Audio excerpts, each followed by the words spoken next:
বিজ্ঞানে আমি 10 পেয়েছি, মাত্র 10। আমার কি দোষ বলো?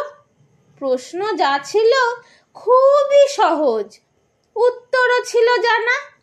ভাগ্য আমার সহায় ছিল না, পৌঁছাতে হলো দেরি। নইলে আমি কি তেমন ছাত্রী বিজ্ঞানে ফেল করি? সকাল থেকেই নানা অঘটন। জল খাবারে আস্ত ডিম, রান্নার মাসি নিয়ম জানে না, ডিম খেতে নেই কেননা গোল। অমলেট দিলে দোষ কেটে যেত, লেটার মার্কস পেতাম ঠিক। ভাগ্য আমার সহায় ছিল না, যেতে দেরি হলো অত্যধিক। ঘর ছেড়ে যেই বেরোতে যাব, দাদু হেঁচে দিল, হ্যাঁচো। ঠাকুর মাতায় রেগে মেগে কাই, মাকে বললেন, বৌমা, হাঁচি পড়ল, বেরোয় না যেন। টিক টিক টিক, তক্ষুনি মা বললেন, ঠিক আছে ঠিক আছে, একটু বসে যাবে টুনি। অগত্যা তাই বসতে হলো। হাঁচির বিপদ যেই না কাটলো, চৌকাঠে পা, আবার পড়ল বাধা টুনি।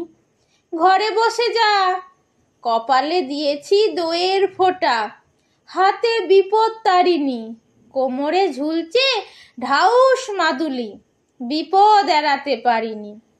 অতি সাবধানে ঘরের বাইরে যেই না গিয়েছি, কুট্টি বোন চেঁচিয়ে উঠল, দিদি দেখ দেখ, পাঁচিলে একটা পাখি, কি সুন্দর, হলদেটে ঠোঁট, লালচে চোখ আর বাদামি পিঠ। তাকিয়ে দেখি পাঁচিলে বসেছে, হায় হায় হায়, ওটা এক শালিক। রিক্সো কাকু দিচ্ছে তারা, কিন্তু যাবার জো নেই।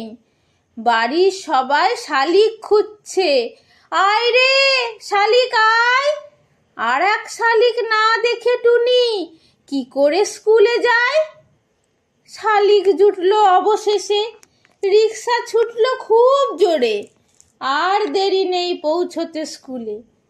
কিন্তু আমার পোড়া কপাল, হঠাৎ ব্রেক, থামতেই হলো।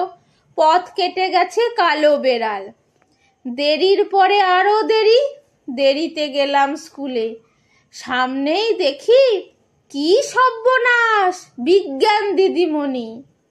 খুলে বললাম, রাগে গজগজ, বসতে দিলেন ঘরে।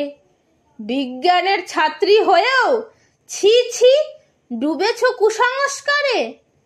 মুক্তমনা দিদিমণি অনেক বকাঝকার পর প্রশ্নপত্র এগিয়ে দিলেন, খাতা দিলেন। হঠাৎ চেয়ে দেখি পলা নীলা শঙ্খে ভরা দিদিমণির হাতের আঙুলগুলো।